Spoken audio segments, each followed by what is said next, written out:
இரண்டாவது பக்கம் இரண்டு நிலை தாக்குதல்களை அவர்கள் சமாளிக்க முடியவில்லை. முதல் தாக்குதல், ஹவுதிகள் எங்கள் நாட்டினுடைய பிரசிடென்டை எங்கள் நாட்டின் மக்களில் நீங்கள் அளித்திருக்கிறீர்கள், சனாவினுடைய துறைமுகத்தை அளித்திருக்கிறீர்கள், நாங்கள் பதில் வாங்குவோம்.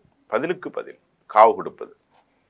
ஆக ஹவுதிகள் தொடர்ந்து தாக்குதலுக்கு உள்ளானாலும் சனா போன்ற போர்ட்டுகள், கட்டடங்கள், துறைமுக நகரங்கள் தாக்குதலுக்கு உள்ளானாலும் அவர்கள் steadfast with his brothers, with their brothers, அவருடைய நண்பர்களுக்காக அவர்கள் பலஸ்தீன விடுதலைக்காக தாங்கள் ஒருபோதும் பின்வாங்க போவதில்லை என்ற குரலை அவர்கள் ஒரு ஒரு அறிவிப்பானையாக வெளியிட்டவர்கள். எந்த நிலையிலும் நாங்கள் பலஸ்தீனத்திலிருந்து நீ வெளியே போகாத வரைக்கும் நான் உன்னை தாக்குவதை விடப்போவதில்லை என ஹவுதிகள் சொல்லிக்கொண்டு கடும் தாக்குதல்கள்.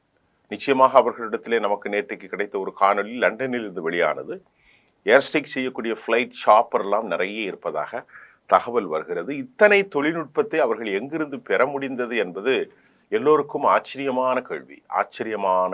அநேகமாக அவர்கள் அசம்பிள் செய்து எல்லாவற்றையும் தங்கள் மண்ணிலே அவர்கள் நிலைப்படுத்தி இருக்கிறார்கள்.